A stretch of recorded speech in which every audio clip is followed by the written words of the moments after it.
My look today is such a vibe, and I was able to achieve this look with Vice Cosmetics' newest launch, their SnapStix and Lasting Liners. So yung SnapStix nila guys are basically eyeshadow sticks. So they are very user-friendly when it comes to mga beginners sa eyeshadows. They currently have 6 shades sa kanilang SnapStix. So the first shade that we have here is Caramel. Caramel is a warm matte brown. I really like how this color lays on my eyes, and I can imagine myself wearing this in the beach. As usual guys, in this channel, I rate the shades from 1 to 5.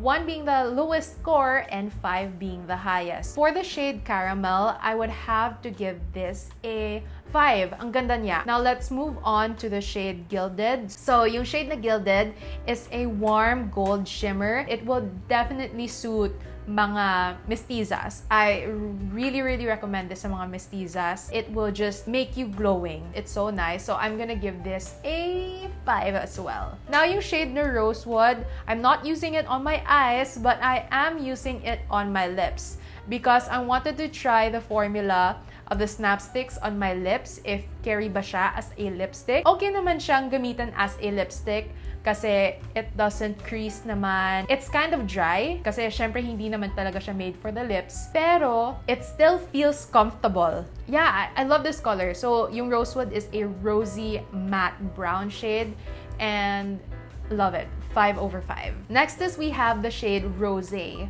Now yung Rosè naman is a rose gold shimmer and super nagagandahan din ako sa color na to. If you are attending mga wedding ceremonies, for example, if you're a bridesmaid or a maid of honor, matron of honor ka, tapos yung theme ng wedding is rose gold din or more on the blush side of things, then maganda yung shade na to. It's so good. So, yeah. 5 din siya. Next shade that we have here is the shade Ash, and this is the third and final matte shade we have from the SnapStix, and I am not a fan of this shade.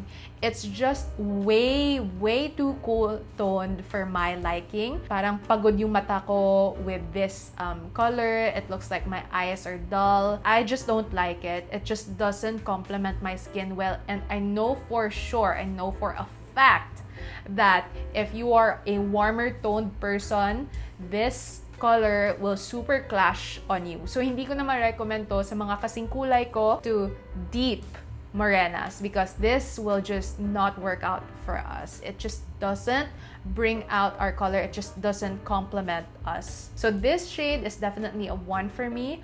But, sa mga kasing kulay ko naman or deeper and more on the warm tone side, the last and final shade is something na ma-recommend ko talaga sa inyo. And that shade is the shade Bronze. So this shade is what I'm wearing on my eyes, both on my upper lid and lower lid area. It's such a gorgeous color. And this shade would look even more gorgeous on deeper warm toned morenas. So I really recommend yung SnapStix in the shade Bronze sa mga kasing kulay ko or deeper. It's so gorgeous. So it's a 5 for me. Now let's move on sa kanilang Lasting Liners. And I am such a big fan of Vice Cosmetics gel liners. For me, sila yung cosmetics brand here in the Philippines na nail talaga ng gel liner formulation. They've always had their black eyeliners, but I feel like yung current black eyeliner nila is just much more rich. So I don't know, pero mas rich yung color niya this time. And next we have is Cocoa, which is their chocolate brown na eyeliner. Maganda yung shade na Cocoa. And next we have is Espresso. This is their deeper brown version naman. Now, aside from those 3 liners, which I would categorize as lid eyeliners, yung final 2 eyeliners naman, I would categorize them naman as waterline eyeliners. Yung maputing eyeliner helps to make the eyeball a little bit round. And then yung nude naman na eyeliner helps to highlight the waterline a little bit. I like subtleties when it comes to makeup, especially for a natural looking makeup look. That's why I prefer yung nude shade, especially for my waterline. Ma-recommend ko talaga yung SnapStix, yung eyeshadow sticks nila para sa mga beginners. I cannot stress it enough. And it's also very time efficient. And then the gel liners are a must try. They're not only a must try, they are a must have in your makeup kit. And by the way guys, if you see this little attachment sa baba,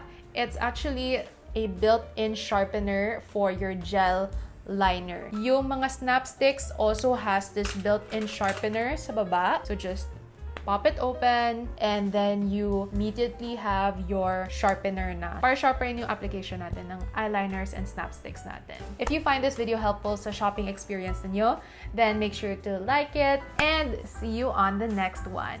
Bye guys! Just remember, no hate, just love.